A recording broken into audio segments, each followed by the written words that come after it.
आपका पुनः स्वागत है।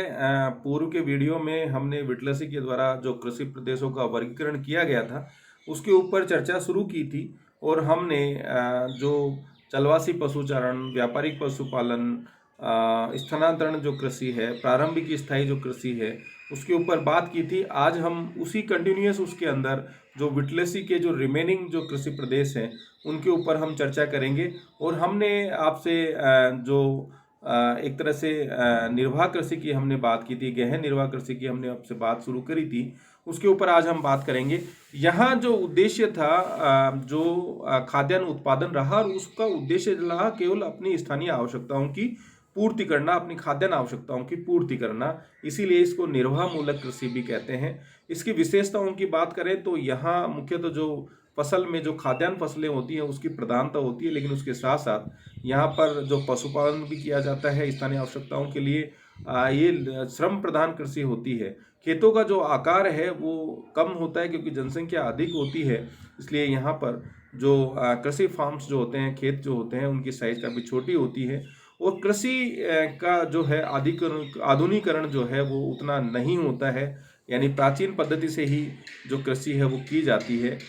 निर्वाह फसलों का उत्पादन, यहाँ पर पॉवर्टी जो है, जो किसान की जो आर्थिक स्थिति है वो काफ़ी कमज़ोर होती है, इसलिए वो नवाचारों को भी उतना स्पष्ट रूप से अडॉप्ट नहीं कर पाता है। तो गहन निर्वाह जो कृषि होती है इसको भी हम दो भागों में बांटकर अध्ययन कर सकते हैं।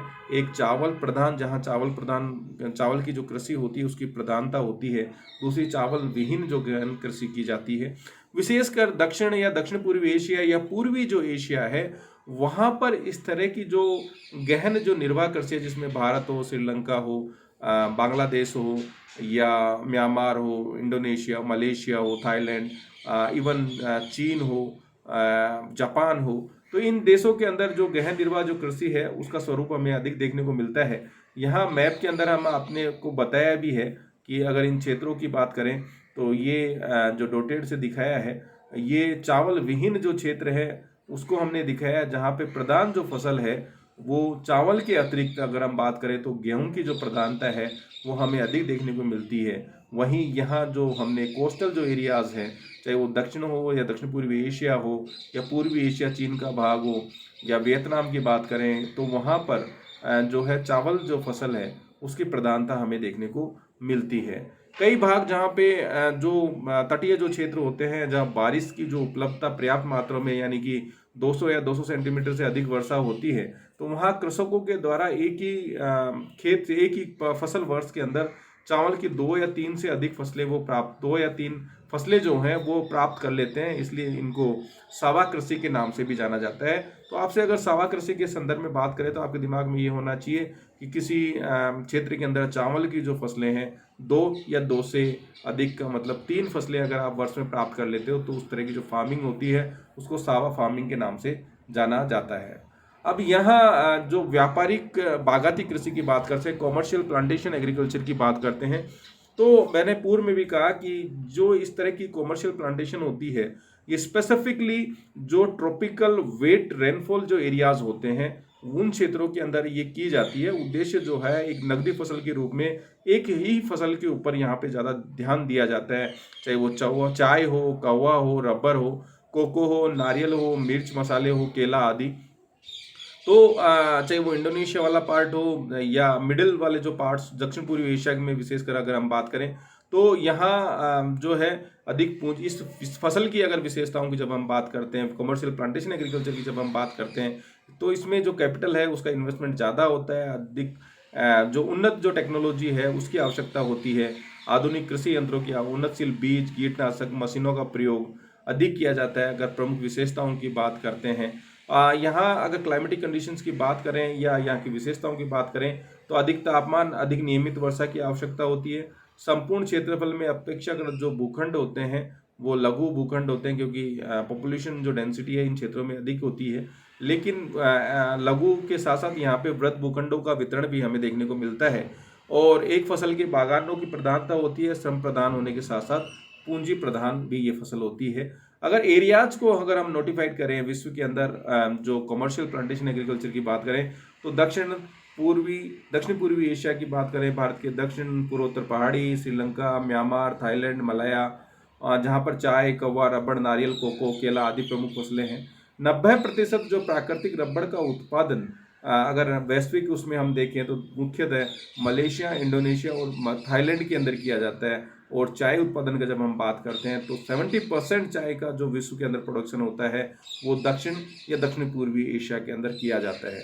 इसी तरह उसने जो अफ्रीका की हमने बात की, विशेषकर जो उष्णकटिबंधीय क्षेत्र है, गिनी तट या मध्य पूर्वी अफ्रीका की जो उच्च भूमियाँ हैं, वहाँ पर जो है कौवा, चाय, केला, कोको, इस तरह की जो फसलें पैदा की जाती है। लैटिन अमेरिका की बात करें, मैक्सिको, मध्य अमेरिका, दक्षिण अमेरिका में कहवा उत्पादन की अंदर बात करें तो विश्व के अंदर जो ब्राज़ील है, कहवा उत्पादन के अंदर विश्व में प्रथम स्थान रखता है।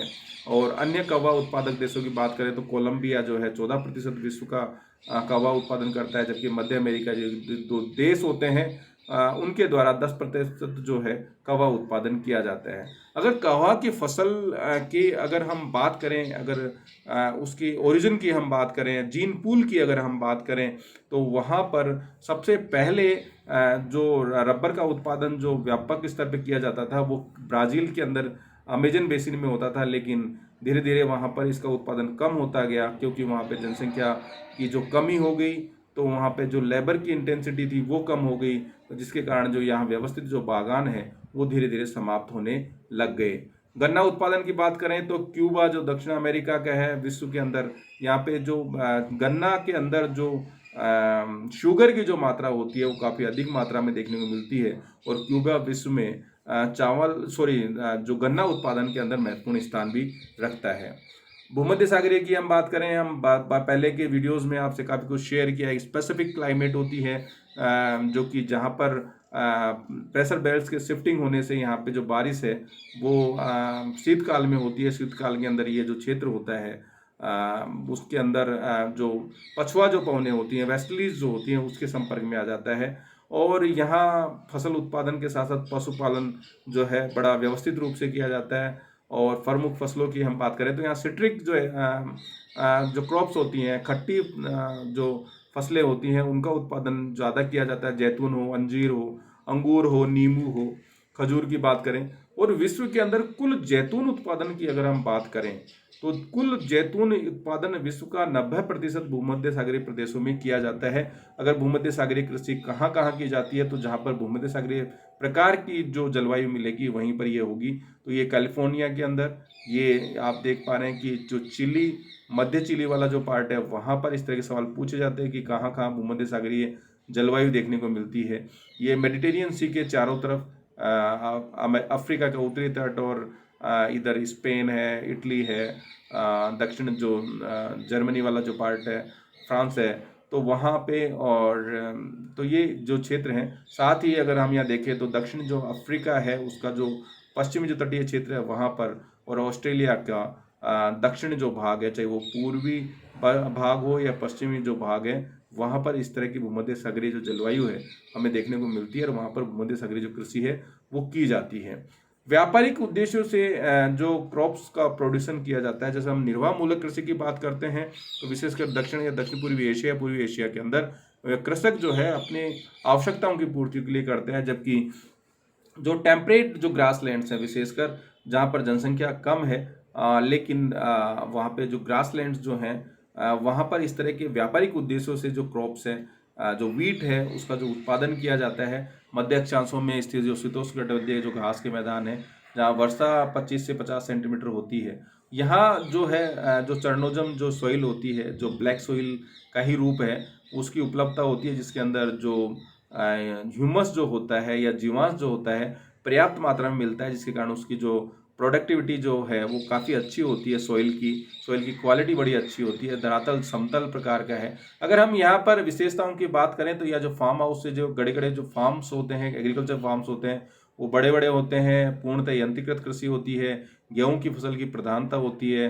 विस्तृत कृषि पद्धति है। अगर क्षेत्रों की हम बात करें तो रूस और यूक्रेन के स्टेपीज, उत्तरी अमेरिका के प्रेरीज के घास के मैदान, दक्षिण अमेरिका के पम्पास जो कि अर्जेंटीना में है, ऑस्ट्रेलिया के डाउन्स जिनमें जो मरे डार्लिंग जो रिवर्स है उनकी बेसिन है, वहाँ पर जो डाउन्स के जो मैदान और दक्षिण अफ्रीका की बात करें तो वेल्स की बात हम कर सकते हैं, जहाँ पर इस तरह की कृषि की जाती है। कुछ ऐसे क्षेत्र भी होते हैं जहाँ पर निर्वाह फसल और पशु दोनों जो का उद्देश्य जो होता है वो व्यापारिक नहीं होता। इसको मिश्रित कृषि के नाम से भी जानते हैं, और एक ही प्रकार की, एक से अधिक प्रकार की कृषि की जाती है एक साथ। एक ही कृषि भूमि या फार्म पर फसल उत्पादन और पशुपालन दोनों किया जाता है। वर्षा की स्कैरसिटी होती है, अभाव होता है, मिट्टी की जो सॉइल की जो क्वालिटी होती है बहुत अच्छी नहीं होती, उसको उपजाऊपन कम होता है, धरातल के अंदर विषमताएं ज़्यादा देखने को मिलती हैं, और पशुओं की जो उत्पादन जो होता है वो भी कम होता है, सीमित मात्रा में होता है। इस तरह के जो क्षेत्र हैं, विशेषकर पश्चिमी और मध्यवर्ती एशिया के जो शुष्क पठारी भाग हैं, या उत्तरी साइबेरिया की जो शीतल जो भाग है, ठंडे जो क्षेत्र हैं, वहाँ पर इस तरह के निर्वाह फसल व पशु उत्पादन प्रदेश हमें देखने को मिलते हैं। व्यापारिक उद्देश्य से फसल और पशुपालन प्रदेश जो किया जाता है, मिश्रित कृषि है ये भी एक, लेकिन उद्देश्य जो है फसलों का जो उत्पादन किया जाता है वो पशुपालन, और जो उनका उद्देश्य है व्यापारिक है। और जो फसल का उत्पादन किया जाता है वो पशुओं को खिलाने के लिए किया जाता है, जिससे कि उनकी खुराक अच्छी होती है, तो उससे जो मांस है उसका अधिक उपयोग हो सके या उत्पादन हो सके। तो फसल उत्पादन में पूंजी और श्रम दोनों का जो इन्वेस्टमेंट होता है काफ़ी होता है। फसल चक्र पद्धति यहाँ देखने को मिलती है। अगर प्रमुख प्रदेशों की बात करें तो पूर्वी जो संयुक्त राज्य अमेरिका का जो क्षेत्र है, वहाँ पे यूरोप के अटलांटिक तट से पूर्व में एशिया साइबेरिया तक इस तरह का जो क्षेत्र हमें देखने को मिलता है। कॉमर्शियल जो दुग्ध पशुपालन, केवल पशुपालन का जो उद्देश्य है वो दुग्ध पालन होता है। दुग्ध या दुग्ध से बने जो उत्पाद हैं उसके निर्यात के दृष्टिकोण से जब कृषि की जाती है तो उसको हम कॉमर्शियल डेयरी फार्मिंग रीजन के अंदर शामिल करते हैं। यहाँ दुग्ध व दुग्ध से निर्मित वस्तुओं के व्यापार के लिए जाना जाता है। मध्य अक्षांशों के अंदर यहाँ 75 सेंटीमीटर से अधिक वर्षा होती है, टेम्परेट एरियाज होते हैं, और यहाँ अगर हम विशेषताओं की हम बात करें तो गायों की प्रधानता होती है, फसलों में चारे की प्रधानता, पशुपालन के लिए वहाँ पर गृह बनाए जाते हैं, लघु कृषि फार्म्स होते हैं, पशुओं का वैज्ञानिक जो है देख रेख होती है, पदार्थों के निर्माण के लिए कारखाने, या जो प्रशीतक युक्त परिवहन के लिए साधनों का प्रयोग किया जाता है। प्रमुख प्रदेशों की हम बात करें तो उत्तरी पश्चिमी यूरोप के अटलांटिक तट से लेकर पूर्व में मॉस्को तक, उत्तरी अमेरिका में ग्रेट लेक्स के पश्चिमी स्थित प्रीरीज से लेकर पूर्व में अटलांटिक तट तक, और दक्षिण पूर्वी ऑस्ट्रेलिया, तस्मानिया, न्यूजीलैंड के अंदर इस तरह की जो दुग्ध पालन जो व्यापारिक उद्देश्य से किया जाता है।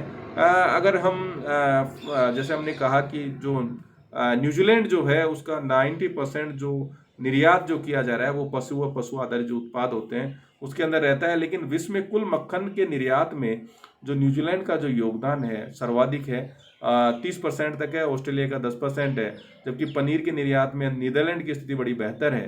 पनीर के निर्यात में 30% जो योगदान है वैश्विक स्तर पर नीदरलैंड के द्वारा किया जाता है, जो कि बहुत छोटा देश है। न्यूजीलैंड में 70% इसका योगदान है। ये बागानी जो स्पेशलाइज्ड हॉर्टिकल्चर के नाम से जाना जाता है, जिसको हम ट्रक फार्मिंग के नाम से भी जानते हैं, व्यापारिक फसल उत्पादन की कृषि के नाम से, या बाजार बागानी कृषि के नाम से भी जानते हैं। विशेषकर इस कृषि का जो उद्देश्य है बड़े जो शहर होते हैं उनके सराउंडिंग्स में की जाती है। फल का, फूल, सब्जी आदि कृषि की जाती है। बड़ी इसमें जो पूंजी का जो निवेश है वो काफ़ी अधिक होता है। अगर हम क्षेत्रों की बात करें तो संयुक्त राज्य अमेरिका, लैटिन अमेरिका, दक्षिण अमेरिका, अफ्रीका, दक्षिण पूर्वी एशिया के बड़े नगरों के समीप इस तरह की जो बागानी जो कृषि है वो हमें देखने को मिलती है। तो यहाँ जो विटलसी के द्वारा जो कृषि जो प्रदेश हैं जिनका 1936 के अंदर वर्गीकरण किया था उनकी हमने चर्चा की।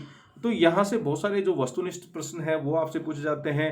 आपसे विटलसी के द्वारा जो कृषि प्रदेशों का वर्गीकरण किया उसके क्या आधार थे उनके बारे में आपसे सवाल पूछा जा सकता है। विभिन्न क्षेत्रों के अंदर जो घास के मैदान जो पाए जाते हैं उनको क्या कहा जाता है, या ट्रक फार्मिंग से आप क्या समझते हो। ट्रक फार्मिंग कहा इसलिए जाता है क्योंकि ये शहर के नज़दीक जो शहर की इन आवश्यकताओं की पूर्ति के लिए, यानी कि